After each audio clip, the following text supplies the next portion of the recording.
Business with a servant's heart. Welcome to the podcast. Inspiration, motivation takes. Listen to the podcast. We're all about to talk about life. Our guests will share their life story. We want you to success in life and business. We're ready and we will start shortly. We're gonna talk about life. We're going to speak on business. You're gonna shine bright. We are gonna witness. Business with a servant's heart. With hosts Steve, Ramona, and Ray. Inspiration, education talks. Listen to the podcast. Steve, Ramona.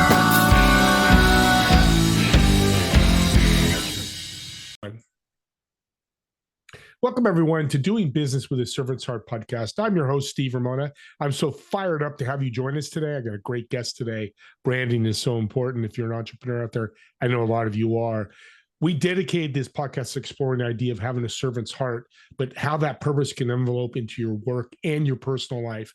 It could say doing business and life with a servant's heart, but it's too long of a title. So we shortened it to business, but they all cross over each other. And we're going to teach you through our guests how to be that way with stories and different things they've done in their life. And they're going to educate you, motivate you, and inspire you while they're doing that. Your homework today, audience, yes, you got homework or call to action if you want to use a business term. How are you going to serve yourself and others today? And what impact you'll create today? And I say that because that word today is the key word. Do not wait after this podcast. Get inspired, motivate. Doug's going to do that for you and go out and help people. Maybe it's with their brand or whatever, what you learn from the podcast. But let's impact people daily. We need it more than ever with the crazy world we're in today. I want to thank my wonderful sponsor, Pantheon. Join a community of high-income entrepreneurs and business leaders who are building a huge thought leader platform to impact and change the world and also change your business as well. For more information, you'll find that in the show notes. With that being said, my guest, it's 5 minutes with him. I could tell this guy's passion is like blood. It's coming out of him. He really has a servant's heart to help people. So let's welcome to our show, Doug. Welcome aboard, my friend. Good. Steve, great to be here. Thanks, buddy. You got a phrase, thinking human. Yeah. Tell us more about that. So, to me, it's something that drives me in my personal life. It drives me professionally. But the way I'd articulate it for your audience is the following. Imagine in your personal life if every one of your friends treated you as if you were their best friend. Imagine what life would be like. Imagine the blessings that would be bestowed upon you, the way in which you'd be able to get almost anything done, any problem would be solved because you had a group of best friends. Now let's take it to business. Imagine if every customer who walked through your door or who visited your website or who called your 1-800 number was treated as if they were the only person that visited your business that day. What would your experience be like? For purchase, during purchase, and then most critically, post-purchase. That philosophy drives how I build brands and build brand marketing platforms and is the epicenter of the notion of thinking human. Let's think of the opposite side now. What's not thinking human? Not thinking human is when you call customer service and you literally hear them flipping the page on the script when they say to you, I'm sorry, you're disappointed. I'm not disappointed. You've disappointed me. When you get treated as a number, not a name, when you get treated as a line item, not an opportunity for a relationship, and when your engagement is only transactional, that is not thinking human. And for many businesses, that's not even a way to be profitable. Yeah, it's you just saying not transactional, not being transactional is what this show is all about. Transformational, not transactional. I say all the time. So you nailed it. He's definitely a servant's heart. So he fits the mode perfectly. It's not ethereal. It's not ethereal, my friend. Like, yeah. I want to make sure that we don't, communicate to your audience or that I don't communicate. This isn't standing on principle. This is profitability. This is how you have sustained success as a business, as an entrepreneur from this philosophy. This is not just doing good in the world. This is doing good in the world and doing good business along the way. Yeah, making money is important. We need to do that. Absolutely. And it's a fun way of doing it, isn't it? It's a fun way of doing it. It's not the easiest way to do it, No. but it is the most profitable way to do it. You've worked with some major brands. You say them if you want. What have you learned working with those big companies that's helped you today? I've had the opportunity in my career to work for, a handful of brands on the Fortune 100 in the world of beauty and fashion, travel and entertainment and leisure, sports. What I have learned is that the answer to complexity often lies in simplicity. The more convoluted the situation, the more difficult the variables to measure, the more often the answer is the simplest one. And as leaders, we tend to try to overcomplicate things because we think that the obvious solution isn't necessarily the solution. What I would tell you is that certainly you need to be intellectually curious. Certainly you need to ask questions. Certainly you don't always buy the first thing that you can to terms of solving a problem. But it's ironic. Oftentimes it is the simplicity that allows you to navigate the complexity. So easy. Hard to do, but easy when you say it that way.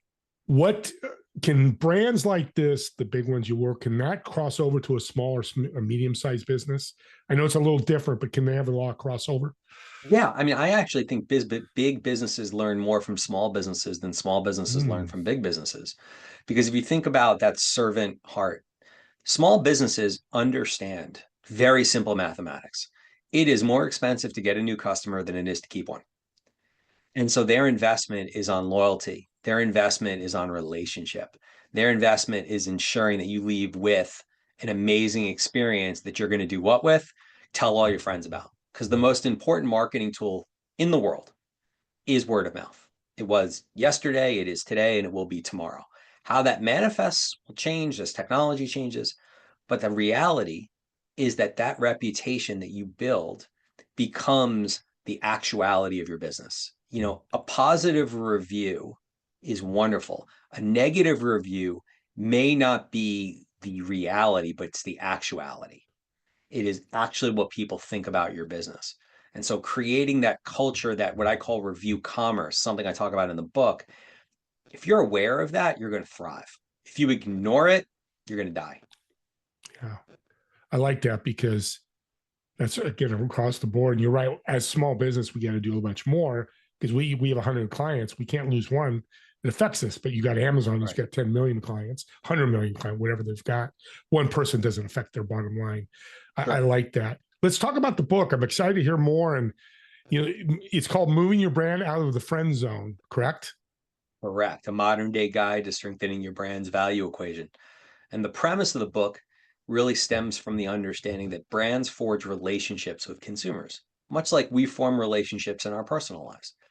Sometimes you will find yourself in a relationship where you have stronger feelings than the person that you have them for has for you. And that is when you get put into the friend zone. That is when you make the move and they say, yeah, I don't feel it. It's not what, it's not how I feel about you. Let's just be friends. And in the world of marketing, in the world of brands, typically when that happens is when you look at your sales forecast and you've estimated way too high a return rate of purchase or way too high a long-term value equate, a long-term customer value. And brands have to realize at that moment, I got a problem. And sometimes you can tackle that problem, other times it's too late.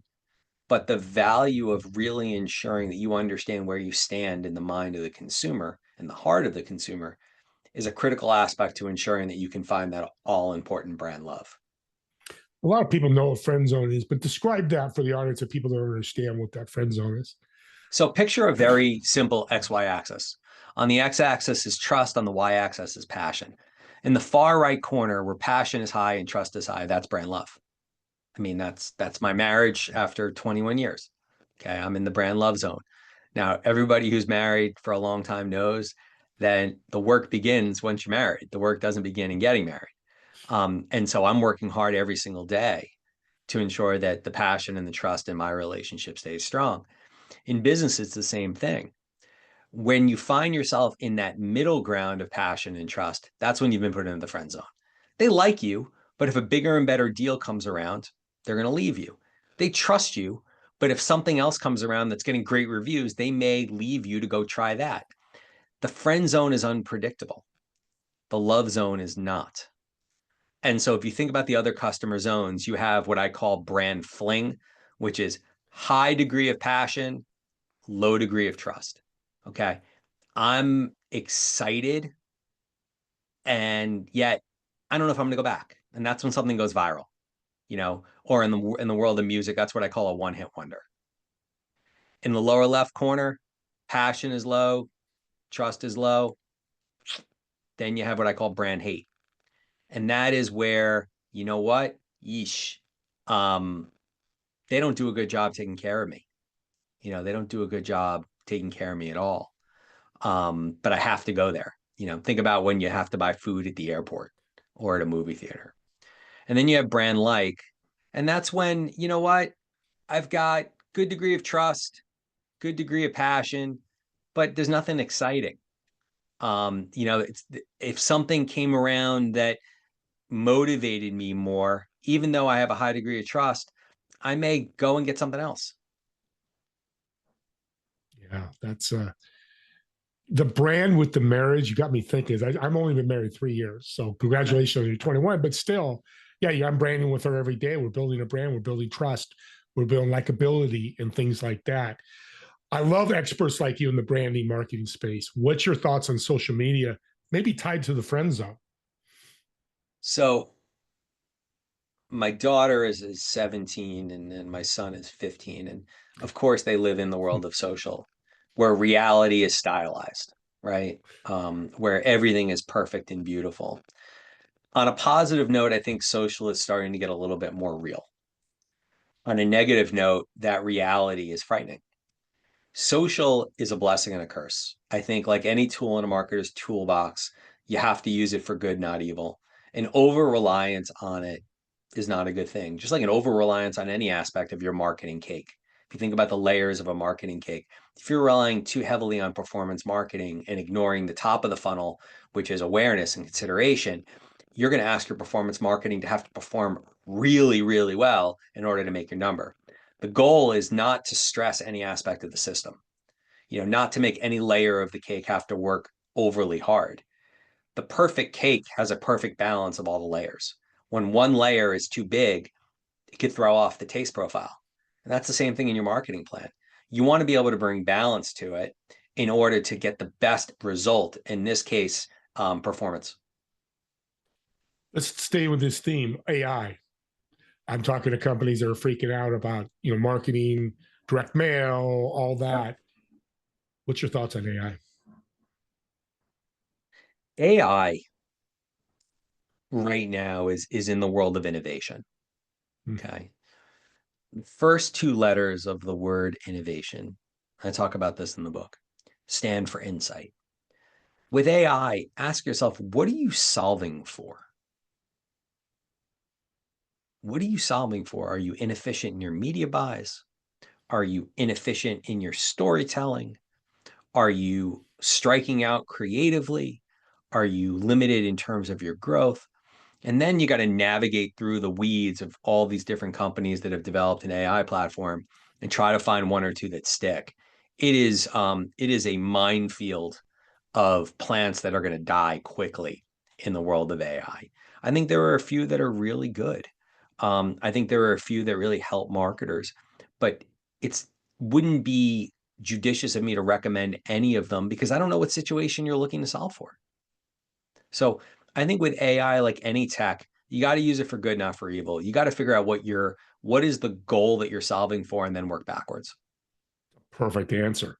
If you can get as close to perfect as possible, I know people, there's no perfect, but that's No. a great answer. Thank you. Because it's still infancy stages. Where 5 years from now, it's going to be completely different than it is today. From your book, what's some of the favorite lessons people you've put out there or readers have told you about in your book?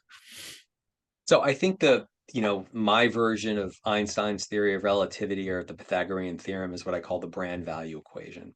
And brand value, which everybody wants, whether you're making 50, 500, or $5 billion a year, equals experience as your numerator divided by price as your denominator. And the greater the delta between your numerator and denominator, the greater the brand value equation is going to be. it's a way for brands to think about how to eliminate discounting and deals through delivering a greater investment in your experience. You go to a high-end hotel, you're probably not thinking about how much the room costs because you're in love with the way you're being treated. You go to a business hotel and your room isn't ready, or the Wi-Fi is out and the sheets are hard. It doesn't matter that you paid $119 for the room, you're not happy. So the experience is a great way to really deepen your ability to charge a premium price for what should be a premium experience. And every brand has experiences, whether you're selling online or brick and mortar. Your experience isn't confined to the actual engagement with the product at the time of purchase. Your experience begins in your marketing before, naturally, it's during the sales cycle, and then the post-sale cycle, which in our country, we tend to look at customer service as triage. Whereas I had the privilege of living in Japan for a while, the Japanese philosophy of customer service is about relationship. It is about figuring out a way to strengthen that engagement between their customer and the brand. And if we took on that philosophy, man, the amazing things we would see in terms of loyalty, it would just blow our balance sheets up in a positive way. I love the Japanese, the way they do that. How does a company build that relationship, and how you balance the marketing out to the cold call marketing to relationship building with your customers? So again, a lot of people focus on the sale as the end of the journey. The sale is the beginning of the journey. I've been fortunate in my career to work with some of the strongest ad agency partners on the planet, both in media and creative and account management. And the ones where we had the deepest relationship are the ones where they were always constantly looking to showcase why they were the right partner, where the relationship was accretive, even when we didn't have a project on point. The ones that were transactional were the ones that were most at risk, where the evaluation lever was really on what did you do for me yesterday, or what are you doing for me today, or what are you doing for me tomorrow? And I think the way to shift that paradigm is to recognize, again, what do people in business want? They want to be treated as if they were your only customer. They want to be treated as if you are the most important person in their life cycle, whether you are or you aren't. Again, going back to the premise of thinking human. Yeah. I love the thinking human. I'm gonna put that on my computer, have it in front of me all the time, because Thank it's you. such a good reminder. You're an expert in this. I can tell your background shows that, but a lot of people are experts, aren't passionate. You're super passionate about this. What leads to that? Well, I want to make a difference, not just as whatever title I have at the moment, but as a human being. Being able to do great work while doing great for people is pretty damn cool. I'm not a doctor, I'm not a lawyer, I'm not solving the world's economic crises. What I'm doing is trying to motivate a consumer to do what I need or want them to do when I need or want them to do it. That is the objective of marketing. And the way I go about that, I think, defines me. Perfect? No. Smart? Depends on the day. Passionate? Absolutely. I love to win. I want to win for the brands that I'm a part of. I want to win for the brands that I represent. I want to win because I want to see my team win. I think lost in a lot of these discussions with people like me is the fact that people like me are built by having people around them that are better than them, that bring a complementary skill set, that fill a void, that teach us something. The day I stop learning is the day that I probably won't do this anymore. And I look at myself as a constant work in progress, both as a tactician, a strategist, but also as a human being. It's powerful. What's one tip? Because you said relationship numerous times in this show, which I love because that's what it's all about. People listening are going, God, how do I do that? What's some tips you can give them to help build their relationship? That's the right relationship, because there could be wrong and right relationships. So I think one of the challenges with the notion of servant leadership as a philosophy, or leading with a servant's heart, is the assumption of what that service means. Being of service does not mean being a servant. There is a massive distinction. And I have seen and heard people take the notion of servant leadership way too far to the left of being of service and to the right being of leadership. I think the hardest part of leadership is actually leading. Consistency and transparency are key. Collaboration, wonderful. Consensus, very hard to get. You cannot easily get 5 people to tell you, wherever you're listening to this, whether it's hot or cold outside, and agree. You just can't. It's subjective. The subjectivity is part of what the art form of marketing is. The science is figuring out how to ask the right questions to get the right data to help you to make the right decisions. You got me speechless. It's rare for a host like me to get me Sorry. speeches. No, that's absolutely perfect, because that's exactly it. People are like, oh, I got to give people everything and serve them. I've done that in the past. And saying no is a servant's heart. It doesn't fit. You're not part of my market, whatever it may be. And I love that you said that, because that's the distinction people lose sight of. They go way too far the other way, especially with service. We're coming to the end here. Any last tips about the book you want to put out there for people? Yeah, I talk about the book as a modern day guide. It is not an instruction manual. It is not a how-to. And the reason is because there is no such thing as a right way or a wrong way when it comes to building a brand. There's just a way. And my goal in positioning it as a guide is that I'm taking you on a journey, but you're part of that journey. If we're going to climb the mountain, I'm going to show you the path.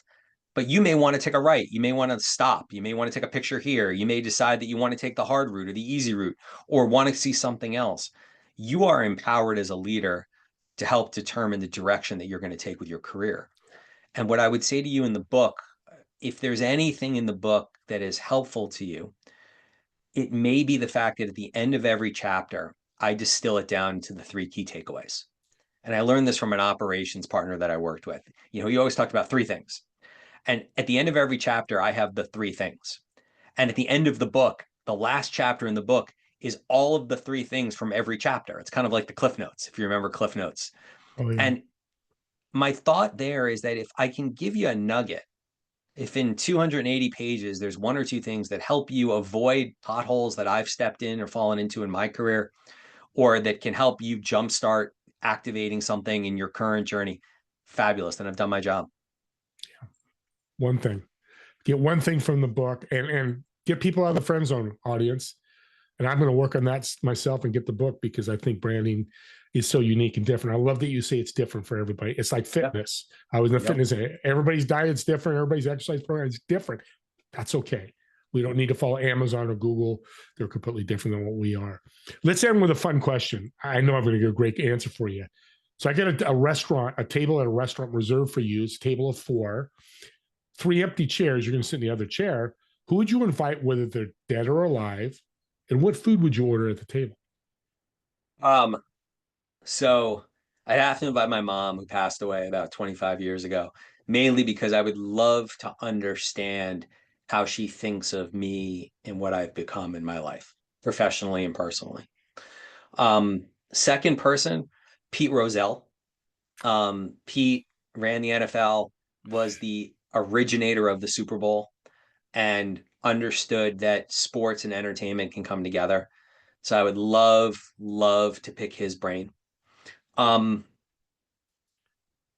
Probably Albert Einstein, mainly because I think somebody who can see something where others don't, somebody who has the unbelievable curiosity to say, listen, I could just focus on making a better this, but I think I can reinvent it. He would probably be my third. And if I could probably bring up an extra seat, I'm a tennis guy. I play tennis a couple times a week. I wish my game was as good as I think it is. So I'd probably love to sit with Johnny Mack and just understand a little bit more about, the mentality and the physicality of how to be an epic icon in the sport. I was hoping you'd say Johnny McEnroe. Now we got to bring a 6th chair, because I'd love to talk. Plus a Pete Rozelle. Talk about a visionary in sports. Look where NFL is today. It's all because of him. Love that table. What Yeah. and what are we eating? What are we eating? I think it's got to be sort of a combination of food for the table, individual entrees. So I think you're looking at, tapas because you want to create that conversation. There's always a funny moment when somebody steals the big piece of chicken, so to speak. And I'd want to see how that plays out. And then I think, honestly, because it's of my choosing, I would want everybody to be able to kind of relive their childhood favorites. Oh, um that's a good one. they'd be able to create, whether it was their mom's mac and cheese, whether it was this hamburger they had at this favorite restaurant that nobody exists.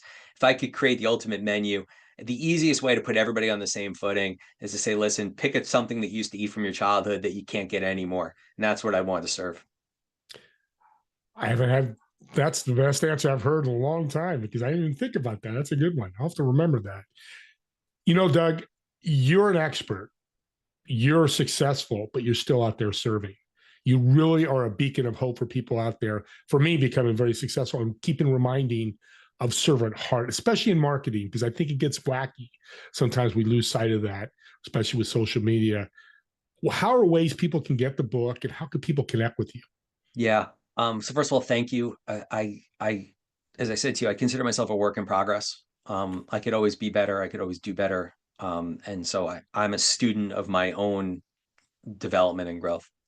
The easiest way to find me, to find the book, is to go on Amazon, and you can find it in Kindle for those of you that are e-readers, and paperback. It's the perfect size book to hold a lounge chair on vacation. So even if you're not interested in buying the book, if you want to save a lounge chair, it's the perfect weight. We'll keep the towel from blowing over. And it's got some pictures in the middle, which are kind of fun. But for me, you can find me on LinkedIn, or you can find me at dougzarkin.com. You can tell he's creative because what he just said about a book, I've talked to 500 book authors. Nobody said that. So get a paperweight, but by the way, read it if you have a business because you'll get a lot from it. Again, Doug, thank you so much. Audience, here's your call to action at the end. I love to do. Subscribe to the to our YouTube channel and to the podcast when it comes out, because here's why. I love subscribers. I have many of them. I'm happy they're getting stuff. But the podcast is the gift of love, the gift of giving back. Somebody, you're listening to this and you go, hey, my friend's having a problem with marketing and branding. They've got to listen to Doug. Send them the link. Give them the link. Say, hey, man, I just listened to Doug. This guy gets it. And maybe they go buy the book. Maybe they hire him. Maybe they reach out to him. But you've impacted somebody with just a podcast. To me, that's what I think podcasts are. They're the link to make an impact. And it could be subtle or it could be massive. It doesn't matter. Just make that impact with that servant's heart. So go ahead and do that. Me and Doug want to thank you both, or all of you, more than both. Hope there's more than two people. All of you for watching and listening to this podcast. And we'll see you all in the next episode of Doing Business with a Servant's Heart. Have a great day, everyone.